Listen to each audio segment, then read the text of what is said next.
All right, we're wrapping up our study of loyalty in the life of Joseph. Loyalty or faith that can't be trusted or can't be tested, can't be trusted. And we have seen thus far that Joseph's faith, his loyalty, is certainly trustworthy. It has withstood trial as he was sold into slavery, hated by his brothers. He was loyal in the midst of temptation by Potiphar's wife, who was soliciting him to immorality. He was loyal to the Lord God in the midst of that, and he was loyal in trouble, prolonged trouble. He was in jail for a great amount of time for something that he didn't do, falsely accused, and then when he had an opportunity to get out, it seemed that nothing happened. And today we're going to see Joseph's loyalty to his God withstand what proves to be one of the greatest tests of loyalty. Maybe even more than the trials, maybe even more than the temptations, and even more than the waiting in times of trouble. We're going to see Joseph is loyal in triumph. It takes something special to be loyal when you're on the bottom. And it takes something equally special, if not more so, to be a true example of Christianity, a true example of what God would have you to be when you're on the top. That's something that we'll see in the life of Joseph. Starting here in Genesis 41, Joseph's life is about to change very suddenly and very drastically. Last week we left him in jail. He had been forgotten by Pharaoh's butler. You remember he was in jail because of Potiphar's wife. She had falsely accused him of assaulting her. And she even had his coat to present as evidence. Why did she have his coat? It fell off because he was running so fast to get away from her. But she took that, used it as evidence against him very likely. He was thrown into jail where he rose to the top once again. He was put in charge of the jail. He was put over all of the affairs of the jail, all of the prisoners. And then Pharaoh threw his butler and his baker into jail, and both of them had dreams. The butler's dream was interpreted that he would be taken out of jail, restored to his job. The baker's that he would be taken out of jail and executed. Both of those things happened. But Joseph told the butler as he was going back to the presence of his master, the king, Pharaoh, he told him, "Remember me when you come to Pharaoh. Tell him that I'm here unjustly, that I did no wrong, and remember me before the king." Verse 1 of chapter 41, "And it came to pass at the end of 2 full years." Okay? 2 full years that Joseph has been in jail. The butler has been going about his business that he was normally going about. Joseph is cooling his heels in jail for something that he didn't do. At the end of 2 full years, Pharaoh dreamed, and behold, he stood by a river. And we'll, again, because our point is not to recount everything in detail about the life of Joseph, we won't read through the dreams, but we'll encapsulate them in just a moment. But it's interesting that dreams come into Joseph's life again in a significant way. They had come in early on. You remember his dreams? He had dreams that he was out shocking wheat with his brothers, and all of a sudden his shock of wheat stood straight up, and all of his brothers leaned over and bowed down to it. His brothers didn't take kindly to that, because he was, after all, second from the youngest. There was one younger than he, but his brothers weren't real excited about that. And then you have the second dream, where the sun, moon, and 11 stars bowed down to him. And this time Jacob got in on it. Jacob said, "What, you think that your mother and I and your brothers are going to bow before you?" Well, obviously, we'll see that does actually take place. But again, dreams for the 3rd time in his life, at least, come into play. Because the other time would have been the butler and the baker. In Genesis 40 is where we read about the interpretation of the dreams of the butler and baker. In Genesis 41 verse 9, the butler goes before Pharaoh and he remembers Joseph. Could you imagine that moment when the butler had that light bulb go off and he remembers Pharaoh dreamed a dream and he's bothered by it. I've had that happen too. I had a nice young man in jail oh. And then he realizes, and I was supposed to say something. And that was 2 years ago that I was supposed to say something. But he goes before Pharaoh, and he's very obviously sorry. You can read it in verse 9. And Joseph is called out of prison. He prepares himself, washes, shaves, and comes in to stand before Pharaoh. And we'll start reading in verse 15. And Pharaoh said unto Joseph, I have dreamed a dream. There's none that can interpret it, and I have heard say of thee that thou canst understand a dream to interpret it. Is that true on face value? Can Joseph interpret dreams? No, he admits it in verse 16. And Joseph answered Pharaoh, saying, It is not in me. God shall give Pharaoh an answer of peace. So again, there's that loyalty that we're talking about. That loyalty of he's not willing to take credit for something that he is not able to do. To steal God's glory at this moment, for him to say, yeah, I can interpret dreams, would have been possible, may have even been a tendency for some, but not for Joseph. So Pharaoh tells his two dreams. His dreams, he sees 7 cows, very fat, well fed, feeding on the bank of the Nile, and then up comes 7 skinny, scrawny cows, and they eat the 7 fat ones. And you can imagine that would be disturbing. Obviously, I've seen cows eat lots of stuff, but never another cow. And then he has another dream where he has 7 full and fat ears of corn that are consumed by 7 scrawny ears of corn. And he's very upset by this, and Joseph interprets it. He says, there will be 7 years of plenty, 7 years of bumper crops, followed by 7 years of terrible famine. The famine in the 7 years that follow will be so bad that you won't even be able to remember the 7 years of plenty. That's how bad it'll be. Joseph suggests that Pharaoh find someone to oversee the storage of the 7 years of plenty to provide for the famine to follow. It just makes sense. Look at verse 37 of chapter 41. And the thing was good in the eyes of Pharaoh, Joseph's recommendation, that they find someone to put in charge, and in the eyes of all his servants. And Pharaoh said unto his servants, Can we find such a one as this, a man in whom the Spirit of God is? Boy, isn't that interesting? Is Pharaoh a Bible-thumping Christian? No, he's a pagan. This is his first exposure. How long has Joseph been here with him? An hour tops? Not long.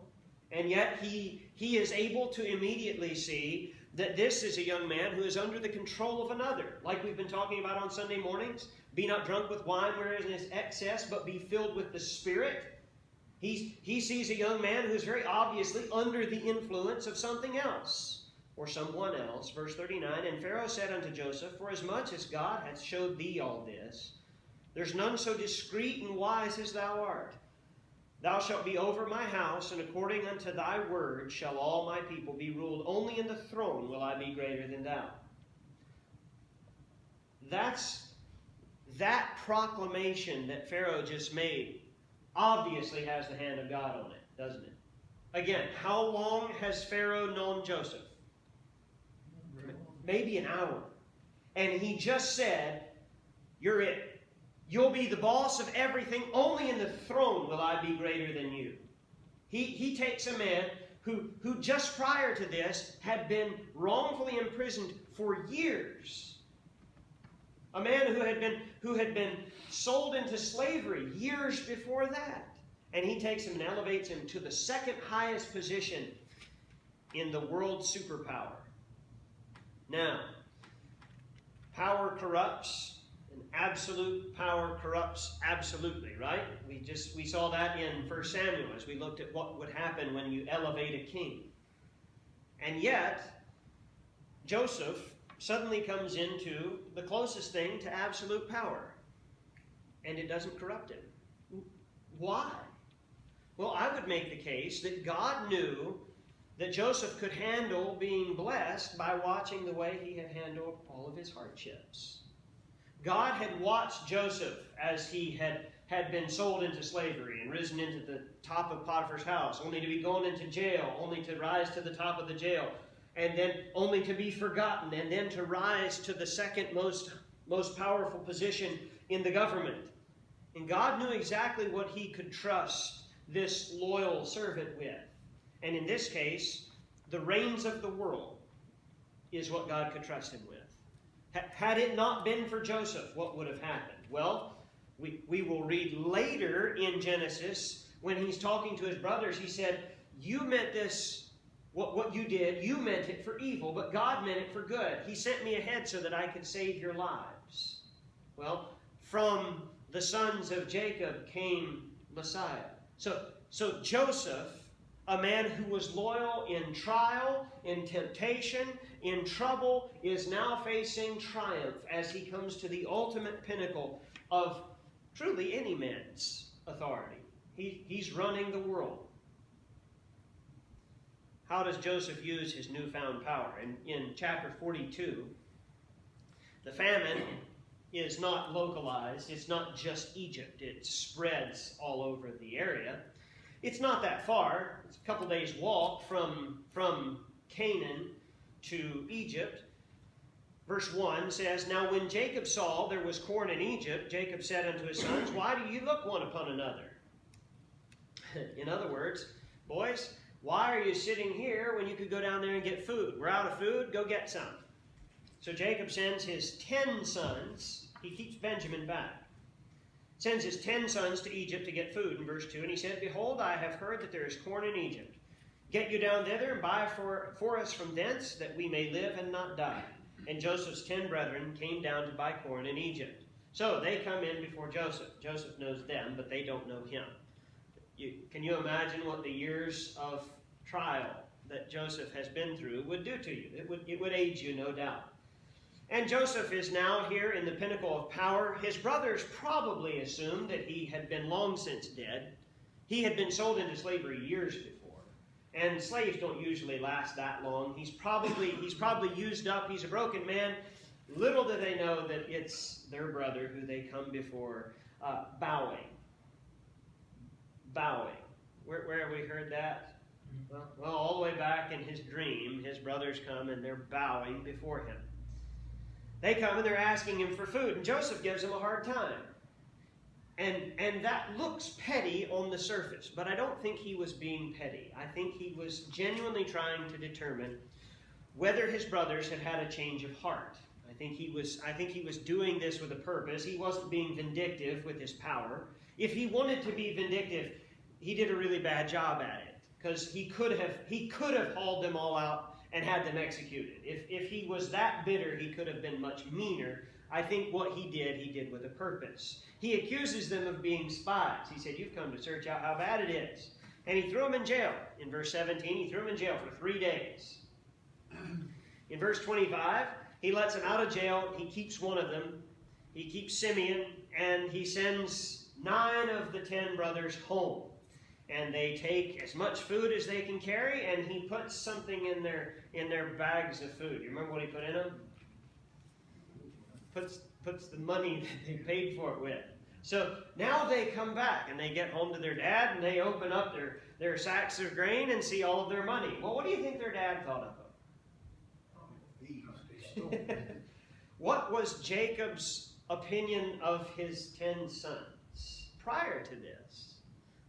They weren't shining beacons of virtue to him, obviously, but they explain, we don't know how it got there, but it's there, we'll take it back with us. And next time we go, we need to take Benjamin, because this man down there asked us about a younger brother. And how did he know you had a younger brother? Well, he asked. And so they load up, they eat all of their food, and eventually they make their way back down. They go down with Benjamin to get more food in chapter 43. They go down and they get to Egypt again, and Joseph tests them in other ways. He puts the money back in their sacks, and then he also takes his silver cup and he puts it in the bag of Benjamin, the youngest, the other prized child, the other favorite. And the brothers start to go home, and Joseph sends his guard after them, and they grab the bags, and they look, and they find the cup, and they say, whoever has the cup will be my master's servant. and it's Benjamin. And the brothers are broken men at this point. They say, we can't do this to our dad again.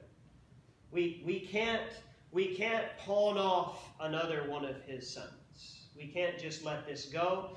Judah offers himself as a substitute. He says, look, you keep me, let Benjamin return to my father. And Joseph determines that his brothers truly have had a change of heart. They're not perfect by any stretch of the imagination, but they're men who have changed for sure. And Joseph reveals who he is to them, and he brings them into fellowship with him. Joseph didn't need his brothers, did he? Not at all. What could they give him that he couldn't snap his fingers and get by force? Nothing. Somebody said that the test of a truly great man or woman is how they treat the people they don't need. And Joseph doesn't need his brothers. Joseph doesn't need anything. He's the second most powerful man on earth. Joseph can snap his fingers and armies will move. But yet Joseph is kind to his brothers who have been less than kind to him. Again, this is loyalty in triumph. Loyalty when he's reached the top. It's one thing to be loyal when you're scraping the bottom and you say, oh, Lord, I need you. I need you so bad right now. But when you're at the top and you really don't need anything, how about then? How's your loyalty to the Lord then? He could have sold them into slavery, right? He could have done anything. He could have exercised poetic justice. And Joseph didn't even have Romans 8:28, did he? That happened thousands of years later. But doesn't it play out in his life? And we know that all things work together for good, to them that love God, to them who are the called according to his purpose. Joseph was a genuine follower of the Lord. Flip to Genesis 50. Okay, so all the way at the end, this is the end of the story of Joseph. Jacob has just died. Jacob was an old man and got to see lots and lots of his children's children. He was a very blessed man. But when Jacob died, his brothers came to him and they were scared. In verse 15. And when Joseph's brethren saw that their father was dead, they said, Joseph will peradventure hate us, and will certainly requite of us all the evil which we did unto him. Dad's dead, and Dad might have been the only thing holding Joseph in check. What was holding Joseph in check? Was it Jacob? Jacob wasn't even there for the vast majority of the story that we have recorded. Jacob was in Canaan and thought that Joseph was dead. So Jacob wasn't holding the reins back on his son. No, Joseph was the genuine article. Joseph's loyalty was not to his father. It was to the God of his fathers. In verse 16, his brothers and they sent a messenger unto Joseph, saying, Thy father did command before he died. So Dad said, Joseph, just so you don't forget what Dad said. Verse 17, So shall ye say unto Joseph, Forgive, I pray thee, now the trespass of thy brethren and their sin, for they did unto thee evil. And now we pray thee, forgive the trespasses of thy servant, of the servants of the God of thy father. And Joseph wept when they spake unto him. Does that sound like a man who's been waiting for the time that he could crush his brothers? They come to him and he's broken that they could think such a thing. He's broken that they could think so little of him as to think that all that was holding him in check was their father. He wept when they spake unto him. Verse 18, And his brethren also went and fell down before his face. Again. And they've done it several times since we last read it in several chapters ago. They fell down before his face, and they said, Behold, we be thy servants. And Joseph said unto them, Fear not, for am I in the place of God? But as for you, ye thought evil against me, but God meant it unto good, to bring to pass as it is this day, to save much people alive. Now therefore fear ye not. I will nourish you and your little ones. And he comforted them and spake kindly unto them. Joseph wasn't only righteous to please Dad. Joseph was loyal to God above and beyond his loyalty to any man. And he had been loyal to God through all of the ups and downs. Loyal in trial, loyal in temptation, loyal in trouble, and then loyal in triumph. When he reaches the top of his game and he's literally sitting on the top of the world, he still maintains his integrity before the Lord. Remember our definition of loyalty. Loyalty is a consistent devotion to a person or cause that cannot be shaken by adverse circumstances. It also can't be shaken by positive circumstances. Loyalty should be solid. When you're winning at life and when you're losing at life. When you are being taken advantage of, or when you have the opportunity to deal out what you've been dealt. Loyalty would demand that we maintain our integrity. Joseph was loyal to God's omniscience when he was betrayed by his brothers. I don't know what God is doing right now. I don't know why God is letting this happen. But I know that he does. Joseph was loyal to God's purity when he was tempted by Potiphar's wife. He could have gotten away with it. He could have, everybody was doing it. She was willing. Her husband probably didn't care. But God. And he didn't. He maintained loyalty. Joseph was loyal to God's timing when he was forgotten by the butler for 2 years. 2 years that he's sitting. 2 years on top of what he's already spent in jail. And 2 additional years, he was loyal to God's timing. Knowing that if God wanted to, could God remind a butler? God can do whatever he wants.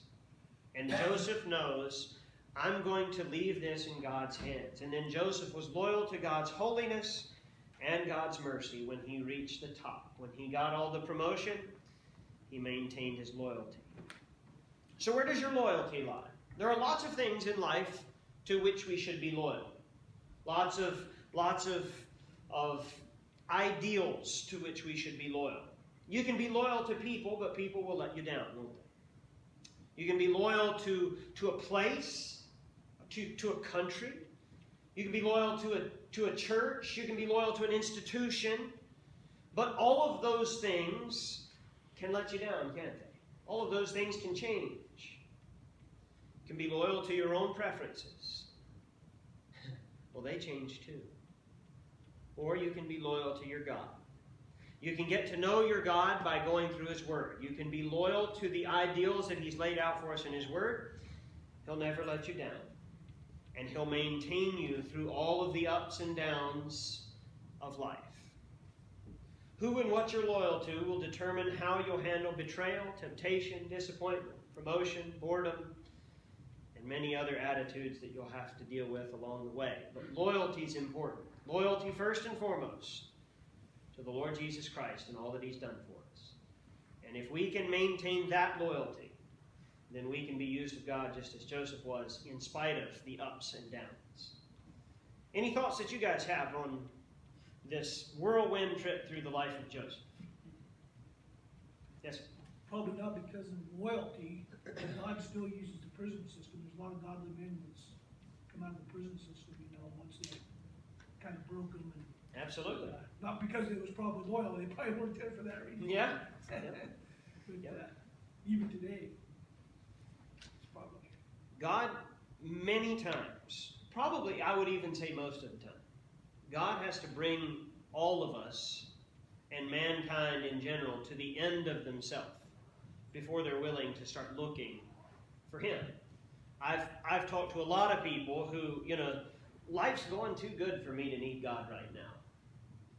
And God many times has to introduce that which they would perceive to be bad into their life. It's not because God is hateful. It's because God works all things together for good. Can God work together bad things to bring about good ends? Oh, man, yeah. And He does all the time. If we were to sit here, and it's not one of those easy things. We just saying count your blessings. If I were to say, let's just name blessings. Let's see if we can go for 3 minutes. I'll bet we could go with a steady pace of just individual blessings. But if I were to say, give me something that at the time you thought, this is terrible, but it ended up being a blessing. If we were to sit and we were to, it would take a little bit more thought than just normal blessings. But I'll bet we could probably fill up a good bit of time by recounting times when we thought, wow, God wasn't looking when he let this into my life, only to find out that that was what God used to bring about great good and great ends in your life.